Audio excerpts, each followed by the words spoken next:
All right, we've been talking a lot about God's promises, and I really appreciated a little kind of look ahead, maybe an Easter egg, I guess you could Mhm. call it, with your reference to Hebrews 6. So I figured we start our chat with a little bit extra context for the verse that he quoted on Sunday from Hebrews 6. Starting in verse 13, he says, "For when God made a promise to Abraham, since he had no one greater by whom to swear, he swore by himself, saying, 'Surely I will bless you and multiply you.' And thus Abraham, having patiently waited, obtained the promise. For people swear by something greater than themselves, and in all their disputes an oath is final for confirmation. So when God desired to show more convincingly to the heirs of the promise the unchangeable character of his purpose, he guaranteed it with an oath, so that by two unchangeable things, in which it is impossible for God to lie, we who have fled for refuge might have strong encouragement to hold fast to the hope set before us.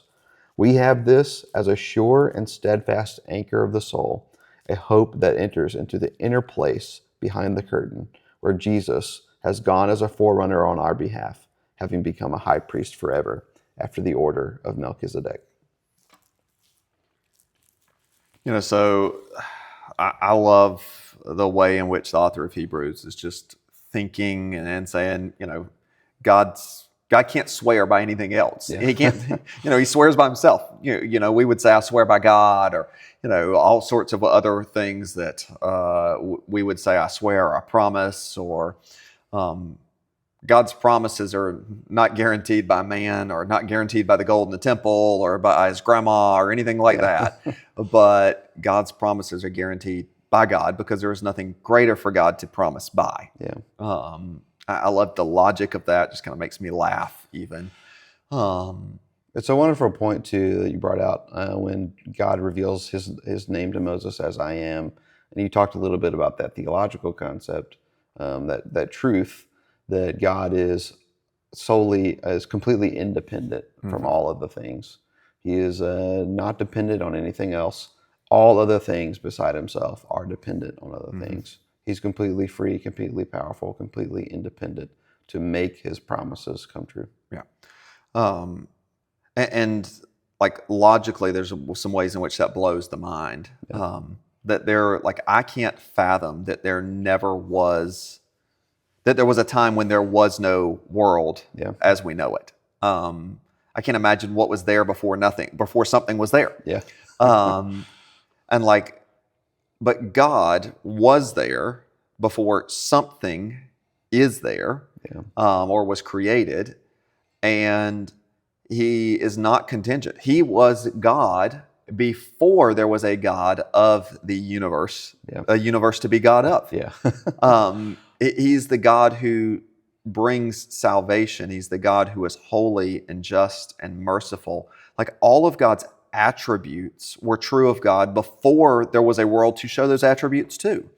And when God says to Abraham, I am, it's that reminder that God is, and God is loving, God is promise keeping, God is gracious, God is just, has wrath against sin, and God is all of those things independent of there being a created world, and His plans aren't changing. So the fact that he is powerful enough to exist and pre-existent or not contingent upon the existence of the world or what's happening in the world allows him to have that power to truly show his faithfulness to his promises in a way that's hard for us to wrap our brains around, but I think is valuable for us to remember. God's not sitting in heaven waiting to see what happens so that he can then determine his next move.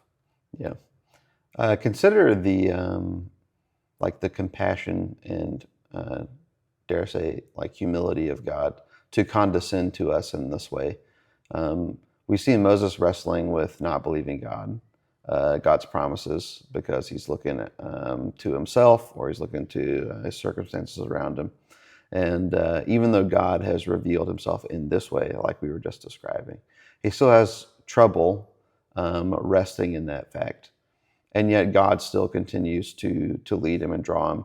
and show him a vision again of his non-contingency, his holiness, his separation from these things that keep distracting Moses, that keep leading him to disbelieve God's promises.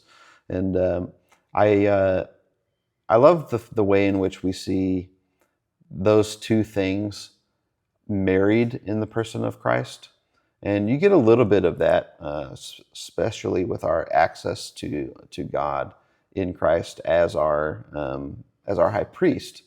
But in great detail, we start to see again the degree to which God, who is completely holy and removed from all created things, is willing in just unimaginable grace to take on this finitude for us, to not only become a man, but to also share in the life lived to God that we have to. I've been reading through a couple of things and thinking through these when looking at these huge, heady revelations that God has given to Moses, and yet seeing how he kind of mediates those things through his life and in the life of his people there. And I just thought that was a profound a bit of compassion and mercy on his behalf, that we have those simultaneous truths: completely holy, completely removed, beyond, greater than all things, and yet extremely engaged intimately with Moses and with his people's sufferings.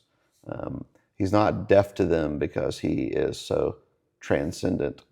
Instead, he is very attentive and immanent with them. Just an amazing thing. Yeah. They're working through this series and just seeing God's patience with his people, his patience with Moses.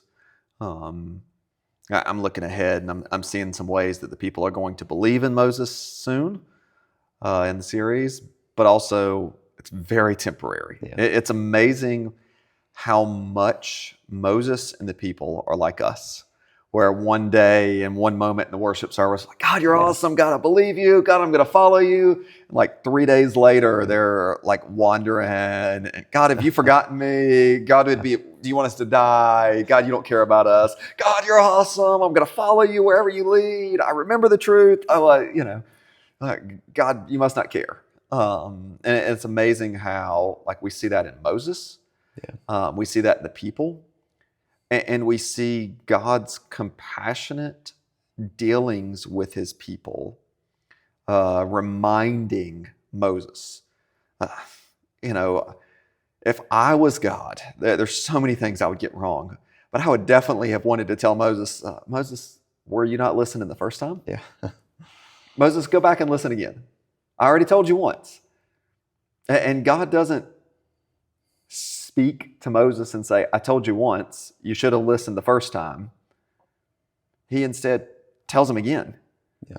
And he deals with Moses according to his nature, which is what he's going to describe much later in Exodus 34 as a God who is compassionate and merciful. And he shows that to Moses, he shows that to us, and he shows that to us most vividly in Christ. I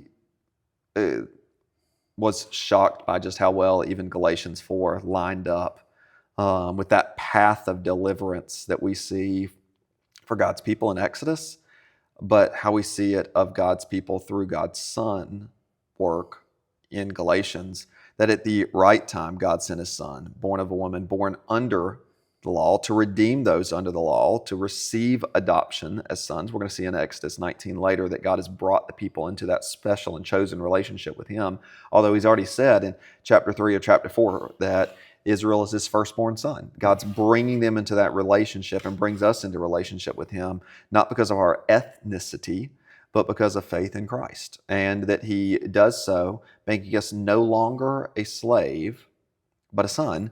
And as we look ahead this week to Exodus 7 through 12, we're going to see God setting the people free by his majestic power and showing to the people that they do not need to be slaves to the wrong master, but to worship Him as the one God who is above all the gods of Egypt and all the gods that would seek to get their greatest affection and devotion. And He'll call us to those same things, that we would not be acting as slaves to the wrong little g gods, but we would be servants of God, adopted into His family and fulfilling His purpose for adopting us and bringing us into a right relationship with Him.